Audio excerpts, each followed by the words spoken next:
ونعوذ بالله من شرور أنفسنا ومن سيئات أعمالنا من يهده الله فلا مضل له ومن يضلل فلا هادي له وأشهد أن لا إله إلا الله وحده لا شريك له وأشهد أن محمدا عبده ورسوله اللهم صل على محمد وعلى آل محمد كما صليت على إبراهيم وعلى آل إبراهيم إنك حميد مجيد اللهم بارك على محمد وعلى آل محمد كما باركت على إبراهيم وعلى آل إبراهيم إنك حميد مجيد من يطع الله ورسوله فقد رشد واهتدى ومن يعص الله ورسوله فقد ضل وغوى أما بعد فإن خير الحديث كتاب الله وخير الهدي هدي محمد صلى الله عليه وسلم وشر الأمور محدثاتها وكل محدثة بدعة وكل بدعة ضلالة وكل ضلالة في النار قد قال الله سبحانه وتعالى في القرآن المجيد والفرقان الحميد أعوذ بالله من الشيطان الرجيم بسم الله الرحمن الرحيم وإذا جاءك الذين يؤمنون بآياتنا فقل سلام عليكم كتب ربكم على نفسه الرحمة رب اشرح لي صدري ويسر لي أمري واحلل عقدة من لساني يفقهوا قولي رب زدني علما رب زدني علما اللهم رب زدني علما اللهم إني أسألك علما نافعا اللهم إني أعوذ بك من علم لا ينفع وزدني علما رب يسر ولا تعسر وتمم بالخير وبك نستعين صدق الله العظيم وصدق رسوله النبي الكريم ونحن على ذلك لمن الشاهدين والشاكرين والحمد لله رب العالمين رسول اللہ صلی اللہ علیہ وآلہ وسلم کی صحبت میں، آپ کی رفاقت میں، آپ کے صبر اور حضر کے اصحاب جن کو اللہ تبارک و تعالی نے حزب اللہ کہا ہے، یہ اللہ کی جماعت ہے۔ نبی کریم صلی اللہ علیہ وآلہ وسلم کا فرمان ہے، میرا ایک صحابی اگر ایک مٹھی جو یا اس سے بھی آدھا اللہ کی راہ میں خرچ کرے اور تم میں سے کوئی شخص احد پہاڑ کے برابر بھی سونا خرچ کرے تو میرے صحابی کے اس جو کے برابر بھی نہیں پہنچ سکتا۔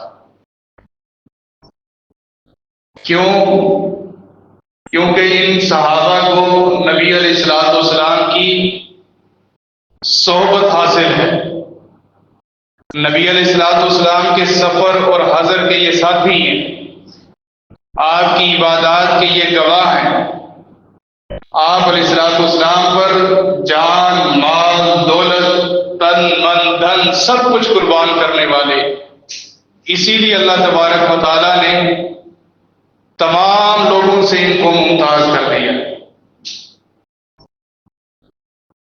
نبی علیہ الصلوۃ والسلام کے صحابہ پر آپ کی جماعت کے فضائل میں اللہ تبارک و تعالیٰ نے قرآن کی 616 آیات نازل کی۔ 616 آیات، جس جماعت کے لیے اللہ تبارک و تعالیٰ نے قرآن کا ایک حصہ فضیلت میں، ان کی منقبت میں نازل کیا ہو، ان کی فضیلت کے کیا ہے۔ صحابہ کرام کا ہم سے امتیاز یہ ہے، فرق یہ ہے کہ صحابہ کرام نے اپنی آنکھوں سے نبی علیہ الصلوۃ والسلام کا دیدار کیا۔ سیدنا عبداللہ بن مسعود رضی اللہ تعالی عنہ نے نبی علیہ الصلوۃ والسلام سے سوال کیا، یہ بتائیں کہ سب سے بہترین لوگ کون ہیں؟ تو نبی علیہ الصلوۃ والسلام نے فرمایا، خیر الذین یلونہم، وہ لوگ جو ہم سے بالکل قریب ہیں، ایمان لائے اور ہماری قربت حاصل کی، سب سے بہترین ہے۔ ثم الذین یلونہم، پھر جو ان کے قریب ہیں وہ بھی فضیلت اور منقبت کے لحاظ سے سب سے افضل، سب سے بہترین ہے۔ اور یہاں پر یہ بات یاد رکھیں کہ صحابی کا درجہ کسی بندے کو محنت کے ذریعے نہیں ملتا۔ آپ کہیں کہ ایک بندہ محنت کرے اور اپنے آپ کو صحابی کے درجے پر فائز کرے، یہ ممکن نہیں۔ امام سنابی رحمہ اللہ وقت کے بہت بڑے محدث ہیں، ان کے دل میں خیال آیا کہ میں نے اللہ کے رسول کی کئی حدیثوں کو بیان کیا ہے، لوگوں کو تیار کیا ہے، ذخیرہ حدیث بہت بڑا میرے پاس موجود ہے، لوگوں کو حدیث کا درس بھی دیتا ہوں، لیکن اللہ کے رسول ابھی حیات ہیں، مدینہ میں موجود ہیں، میں کبھی مدینہ چل کر نہیں گیا۔ خیال آیا کہ کیوں نہ سفر کے لیے ارادہ کر لوں اور مدینہ پہنچ جاؤں۔ مدینہ پہنچ کر نبی علیہ الصلوۃ والسلام کا تسلی کے ساتھ دیدار کروں، آپ کی صحبت حاصل کروں، آپ کے پیچھے نمازیں پڑھوں،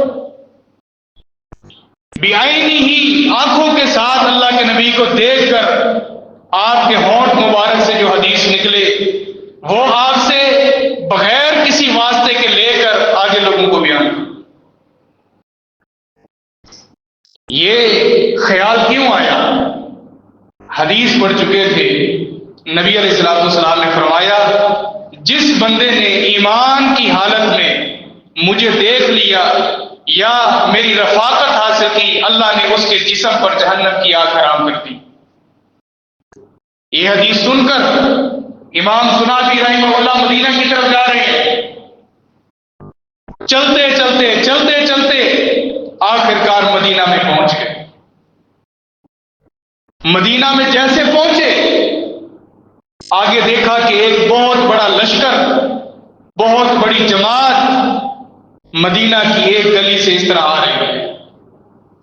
امام سنابی رحمہ اللہ نے پوچھا کہ آپ لوگوں کا کہاں جانے کا ارادہ ہے؟ آپ کہاں جا رہے ہو؟ مدینہ والوں میں سے ایک بندہ امام سنابی رحمہ اللہ کو جانتا تھا۔ اس نے پوچھا کہ یہ بتائیں کہ آپ کا ارادہ کیسے ہوا، کس نیت کے ساتھ آپ مدینہ میں آئے ہیں؟ تو کہنے لگے کہ میں اللہ کے رسول کی حدیث سن کر نبی علیہ الصلوۃ والسلام کے دیدار کے لیے مدینہ میں آیا۔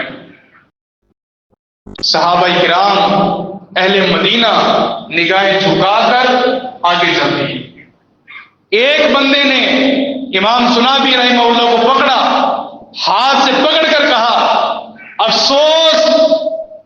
افسوس آنے میں بہت دیر کر دی، ہم ابھی اللہ کے نبی علیہ الصلوۃ والسلام کو حجرہ عائشہ کے اندر سپرد خاک کر کے آ رہے ہیں۔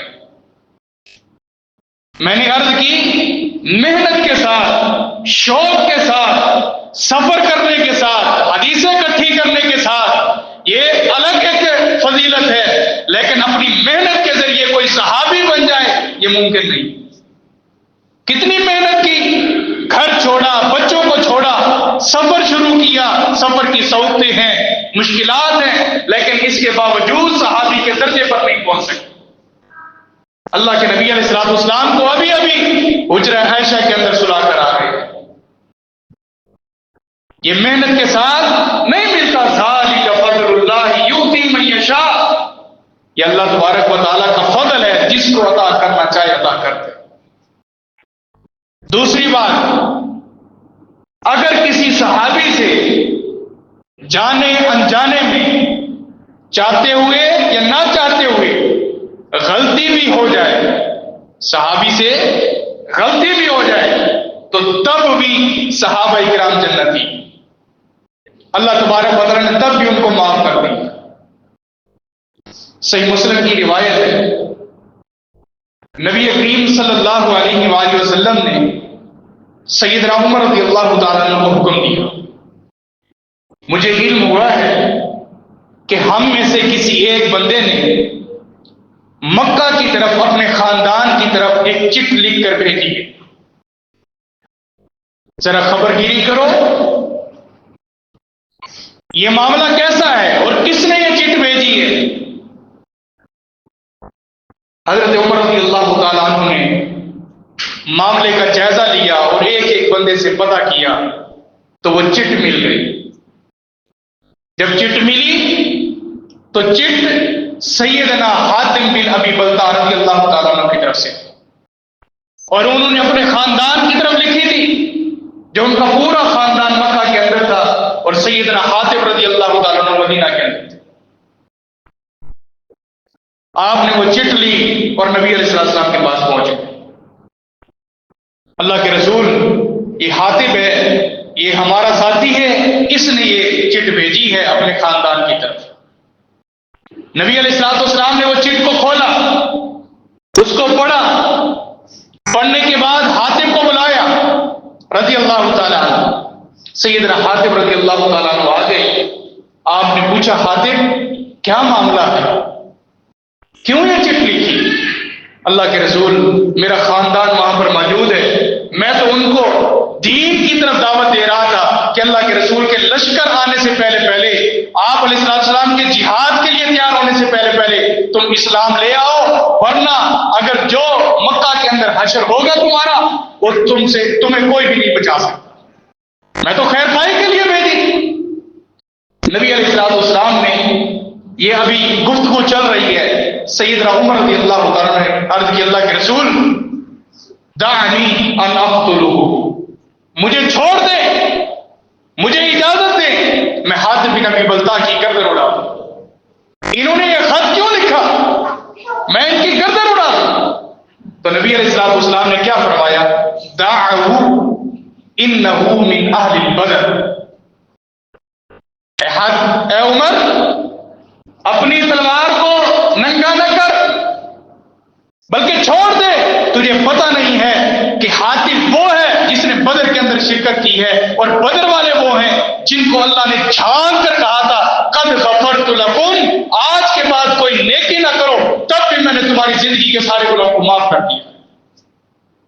اس کو چھوڑ دے، یہ بدر والا ہے، بدری ہے، صحابی ہے، اور بدر والوں کو اللہ نے خود چھانک کر سارے گناہوں کو معاف کر کے ان کو جنتی قرار دیا۔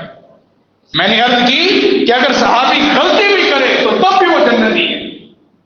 اگر کوئی بھی غلطی ہو جائے، انسان معصوم صرف انبیاء کرام ہیں اور صحابہ کرام مغفور ہیں، بخشے ہوئے ہیں، اللہ تعالیٰ نے ان کے لیے اعلان کر دیے۔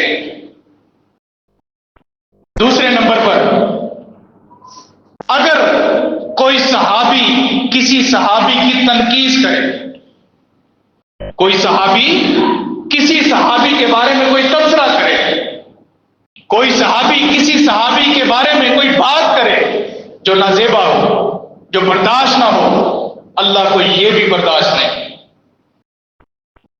صحابہ کے آپس میں فضائل ہیں، مرتبے ہیں، ان کے آپس میں مقام ہے، لیکن اگر ان صحابہ کرام میں آپس میں بھی کوئی ایسی بات ہو جائے جو نازیبا ہو، جو برداشت نہ ہو، اللہ تبارک و تعالیٰ کو بھی برداشت نہیں۔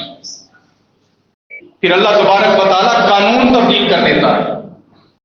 صحابہ کرام کا دفاع کرتے ہوئے اللہ قانون تبدیل کر دیتا ہے۔ قرآن مجید سورۃ الانعام آیت نمبر 54، اللہ تبارک و تعالیٰ فرماتے ہیں وَإِذَا جَاءَكَ الَّذِينَ يُؤْمِنُونَ بِآيَاتِنَا فَقُلْ سَلَامٌ عَلَيْكُمْ۔ اصول کیا ہے کہ اگر 5 بندے 10 بندے مجلس بنا کر محفل بنا کر بیٹھے ہوئے ہیں، آپس میں گفتگو کر رہے ہیں، آنے والا شخص آ کر قانون شریعت کیا ہے کہ ان کو سلام کرے، آنے والا شخص مجلس والوں کو سلام کرے، لیکن جب صحابہ کی باری آتی ہے اللہ نے قانون تبدیل کر دیا۔ کیا فرمایا؟ وَإِذَا جَاءَكَ الَّذِينَ، یہ اللہ کے نبی علیہ السلام کو حکم ہو رہا ہے، اور جب آئے آپ کے پاس الَّذِينَ يُؤْمِنُونَ، وہ لوگ جو ایمان لائے بِآیاتِنَا، ہماری آیات پر، آپ کے پاس آئے جو ایمان لائے، اہل ایمان ہے، آپ کے پاس آئے، آنے والا آپ کو سلام نہیں، فَقُلْ سَلَامٌ عَلَيْكُمْ، آپ صحابہ کرام کو سلام کریں۔ یہ نبی کو حکم ہے، قرآن مجید کی نص قطعی سے ثابت کہ آنے والے صحابہ ہوں اور بیٹھے ہوئے وقت کے نبی ہوں، صحابہ کرام کو سلام کرے اور ان کے لیے دعائیں دے۔ کیوں؟ ان کے اوپر اللہ تبارک و تعالیٰ نے اپنی ذات کے اوپر رحمت کو لکھ دیا۔ کتنی بڑی فضیلت کے مالک ہے صحابہ، کہ صحابہ جس مجلس میں آئے وقت کا نبی ان کو سلامتی کی دعائیں دے۔ میں نے عرض کی، اس کی میں دلیل دینے لگا ہوں، سنن ابی داؤد کے اندر حدیث موجود ہے کہ اگر صحابی صحابی کو ناراض کرے، اگر صحابی صحابی کے بارے میں بات کرے، نہ اللہ کو برداشت ہے نہ اللہ کے رسول کو برداشت۔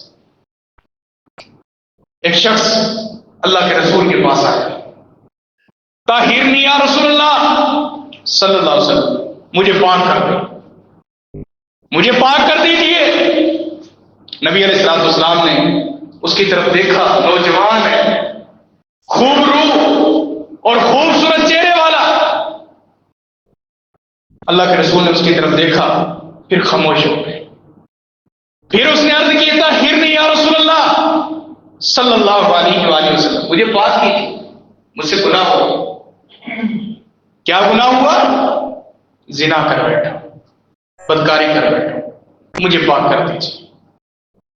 نبی علیہ السلام نے سیدنا عمر رضی اللہ تعالیٰ کو فرمایا، اس کے قریب ہو جاؤ، دیکھو کہیں یہ مجنون تو نہیں ہے، شاید اسی طرح بات ذہن کے اندر آ گئی اور کہہ بیٹھا، نہیں مجنون نہیں۔ شراب تو نہیں پی ہوئی؟ نہیں، شراب بھی نہیں پی۔ اچھا اس سے پوچھو جھوٹ تو نہیں بول رہا؟ نہیں، جھوٹ بھی نہیں۔ اللہ کو گواہ بنا کر کہتا ہوں، احساس ہو گیا گناہ کا، میں گناہ کر بیٹھا ہوں، مجھے پاک کر دے۔ یہ کون ہے؟ سیدنا ماعز بن مالک رضی اللہ تعالیٰ، مجھ سے گناہ ہو۔ نبی علیہ السلام نے صحابہ کرام کو حکم دیا، اس کو چٹیل میدان میں لے جاؤ، چٹیل میدان میں لے جاؤ، اور اس کو پتھر مار مار کر یہاں تک کہ اس کی روح پرواز ہو جائے، اس کو قتل کر دو۔ یہ حکم ہے، یہ رجم کرنے کا حکم ہے اللہ کی طرف سے۔ اب صحابہ کرام اس کو لے کر چٹیل میدان کی طرف چلے گئے۔ جب چٹیل میدان کے اندر پتھروں کی برسات ہوئی تو ماعز بھاگنے لگے، بھاگتے بھاگتے آخر ایک صحابی کے ہاتھ میں ہڈی آئی، انہوں نے ہڈی اٹھا کے اس کے سر میں ماری، ان کی روح پرواز کر گئی، وہ فوت ہو گئے۔ اس وقت جب ماعز بن مالک رضی اللہ عنہ سے گناہ ہوا تھا، جب ماعز رضی اللہ عنہ کو رجم جنازے کا حکم نہیں آیا تھا کہ اگر کوئی شخص آپ کی امت میں سے فوت ہو جائے اس پر جنازہ پڑھنا ہے کیا طریقہ ہے، ابھی اللہ کی طرف سے کوئی قانون نافذ نہیں ہوا۔ سیدنا ماعز رضی اللہ عنہ کو اسی طرح دفنا دیا گیا۔ جب دفنایا، دفنانے کے بعد صحابہ کرام واپس آ رہے ہیں، آتے ہوئے چلتے ہوئے فریقین کے اندر بحث ہو گئی۔ فریق اول نے کہا دیکھو کیسا بندہ تھا، گناہ کیا، فوت ہو گیا، اس کا تو جنازہ بھی نہیں ہوا، بھلا یہ کیسے جنت میں جائے گا؟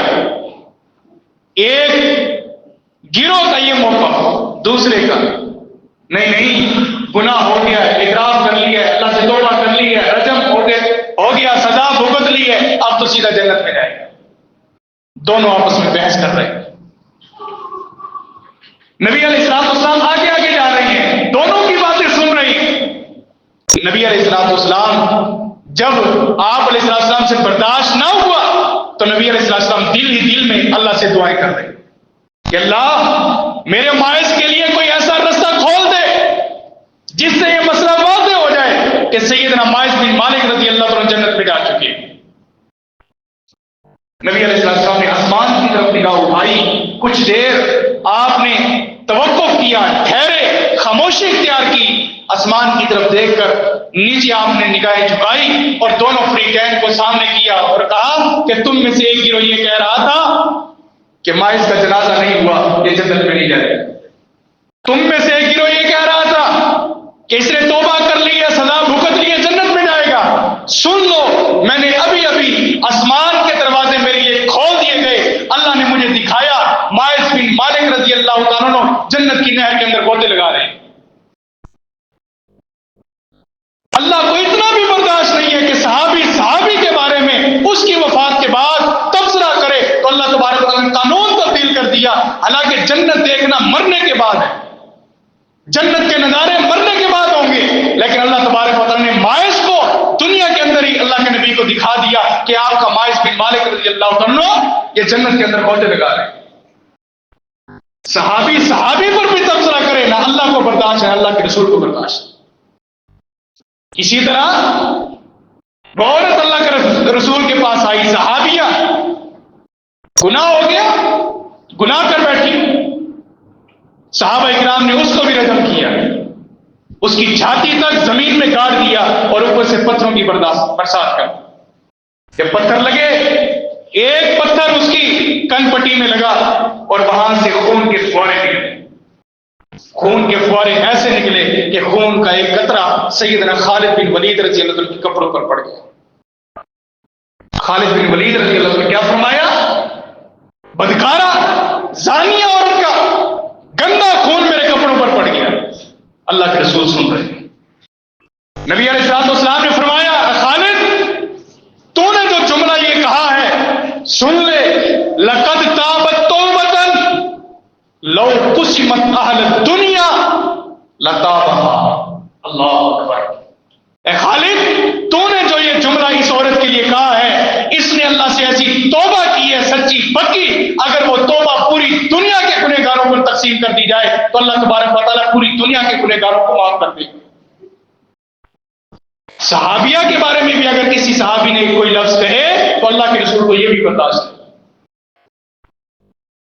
یہ کیسے ہو سکتا ہے کہ صحابہ کے دور کے اندر صحابی نے صحابی کو ناراض کیا تو نہ اللہ کو برداشت نہ اللہ کے رسول کو برداشت۔ تو آج کل کے دور کے اندر کوئی شخص بھی اللہ کے رسول کے بارے میں فیصلہ کرے اور اللہ کے رسول کی جماعت کے بارے میں تبصرہ کرے، نہ اللہ کو برداشت ہے نہ اللہ کے رسول کو برداشت ہے۔ صرف اتنا حکم ہے کہ آپ ایمان لائیے، ویسا ایمان جیسا صحابہ کرام لے کر آئے، رضی اللہ عنہم ورضوا عنہ، اللہ ان سے راضی ہے، یہ اللہ سے راضی ہے۔ یہ اللہ تبارک و تعالیٰ نے دنیا کے اندر ہی تمغہ دے دیا۔ دوسری بات، صحابی رسول اگر فوت ہو جائے، اگر کوئی صحابی فوت ہو جائے، مرنے کے بعد اللہ تبارک و تعالی زمین کی مٹی کو بھی یہ حکم نہیں دیتا کہ کسی صحابی رسول کے جسم کو کھا جائے۔ پھر سن لیجیے، اس دعوے کی میں دلیل پیش کرتا ہوں۔ کوئی صحابی دنیا سے چلا گیا، فوت ہو گیا، اس صحابی کے جسم کو زمین کی مٹی نہیں کھاتی۔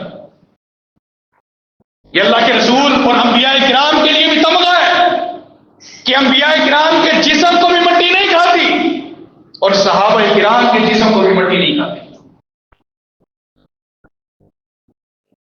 ولید بن عبد الملک بن مروان وقت کا ایک گورنر گزرا، مدینے کا گورنر، سن 86 ہجری میں نبی علیہ الصلوۃ والسلام کے حجرہ عائشہ کی توسیع کی گئی۔ توسیع کرتے ہوئے کسی صحابی سے بیلچا یا ہتھوڑا قبر کی پاؤں کی جانب لگ گیا۔ 3 قبریں حجرہ عائشہ کے اندر، درمیان والی محمد رسول اللہ صلی اللہ علیہ وسلم کی، اور دائیں طرف سیدنا ابوبکر صدیق رضی اللہ، اور بائیں طرف سیدنا عمر بن خطاب رضی اللہ تعالی۔ اب بیلچا جب لگا یا اوزار لگا پاؤں کی جانب تو وہاں سے پاؤں نکل آیا،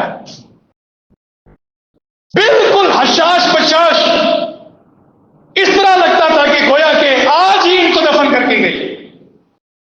توسیع روک دی گئی، خبردار ایک ہتھوڑا بھی مزید نہیں مارے گا، مزدوروں کو کہا کے پیچھے ہٹو۔ اندیشہ یہ ہوا کہ کہیں ہم نے اللہ کے رسول کی قبر کو تو چاک نہیں کر دیا، اندیشہ یہ ہوا۔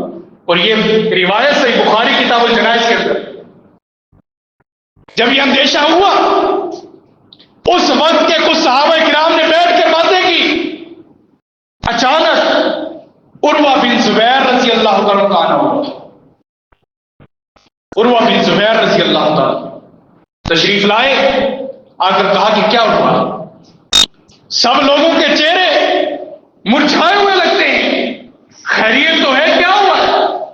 تو کہنے لگے ہم توسیع کر رہے تھے، قبر کے پاؤں کی جانب اس طرح ہتھوڑا لگ گیا، اوزار لگ گئے، یہ پاؤں مبارک نکل آیا ہے، ہم نے اس کے اوپر کپڑا دے دیا ہے، ہم سے یوں لگتا ہے کہ گستاخی ہو گئی ہے، یہ اللہ کے رسول کا پاؤں مبارک۔ سیدنا عروہ بن زبیر سامنے آئے اور آ کر دیکھا، قبروں کا جائزہ لیا تو فرمانے لگے کہ خبردار، یہ اللہ کے رسول کی قبر نہیں، یہ قبر کس کی ہے؟ فرمایا کہ یہ قبر سیدنا عمر رضی اللہ تعالیٰ عنہ کی ہے، یہ پاؤں مبارک سیدنا عمر رضی اللہ تعالیٰ عنہ کا ہے۔ اب سیدنا عمر رضی اللہ عنہ کی شہادت 23 ہجری کے اندر، 23 ہجری کے اندر، اور یہ واقعہ 86 ہجری کے اندر، اتنے سالوں کے بعد قبر اگر نہ چاہتے ہوئے کھولی گئی پاؤں کی جانب سے تو پاؤں بھی اسی طرح سالم ہے جس طرح کہ ان کو تدفین کی گئی تھی، ان کی وفات ہوئی تھی، حالانکہ شہید ہوئے ہیں، نبی علیہ السلام کے مصلی پر خنجر لگا ہے، ان کو زخمی بھی کیا گیا تھا، 3 دن تک زخمی رہے ہیں، اس کے باوجود بھی ان کے پاؤں کے اندر خراش تک نہیں ہے۔ اگر صحابی فوت ہو جائے تو پھر بھی مٹی کا حکم نہیں ہے کہ ان کے جسم کو کھائے۔ اندازہ لگائی کہ صحابی رسول کے جسم کو رب کی زمین کی مٹی بھی نہیں کھا سکتی، پھر کس کو اجازت ہے کہ اپنی زبان صحابہ کرام کے بارے میں کھولے؟ دوسری دلیل صحیح بخاری سے، نبی کریم صلی اللہ علیہ وسلم جنگ احد میں جو صحابہ کرام شہید ہوئے، جنگ احد میں سیدنا حمزہ رضی اللہ عنہ کے ساتھ 70 صحابہ کرام شہید ہوئے، ان میں جابر بن عبداللہ رضی اللہ عنہ کے والد بھی۔ جب یہ شہید ہو گئے، ان سب کو جنگ احد کے میدان کے اندر ہی دفنا دیا گیا، احد کے میدان کے اندر ہی۔ جابر رضی اللہ عنہ کہتے ہیں اس وقت مجھے صدمہ تھا، پھر ایک دن میرے دل میں خیال آیا کہ ابا کی قبر مدینہ سے بہت دور ہے، احد کے میدان میں ہے، کیوں نہ ابا جی کی قبر میں مدینہ شہر میں لے آؤ، جنت البقیع کے اندر دفنا دو۔ جابر رضی اللہ عنہ کہتے ہیں میں کچھ ساتھیوں کے ساتھ گیا اور میں نے قبر کو کھولا اور اپنے والد کی میت کو اٹھایا، اور سیدھا مدینہ کی طرف لے آئے. ابھی مدینہ کے اندر قبر کھود رہے تھے، اللہ کے رسول کو علم ہوا. نبی علیہ السلام نے حکم دیا کہ جو لوگ اپنی ورثاء کی قبریں لے آئے ہیں مدینہ کے اندر منتقل کر رہے ہیں، انہیں چاہیے کہ واپس اسی جگہ پر ہی دفنا دیں جہاں پر پہلے دفن تھی. جابر رضی اللہ عنہ کہتے ہیں پھر میں نے کچھ رشتے داروں کو ساتھ لیا اور اپنے والد کی میت مبارک کو لے کر واپس اسی جگہ پر علیحدہ قبر بنا کر، علیحدہ قبر، پہلے تو ایک ہی قبر کے اندر دو دو تین تین کو دفنا دیا گیا تھا، لیکن میں نے اپنے والد کی علیحدہ قبر بنائی اور وہاں پر تدفین کر دی.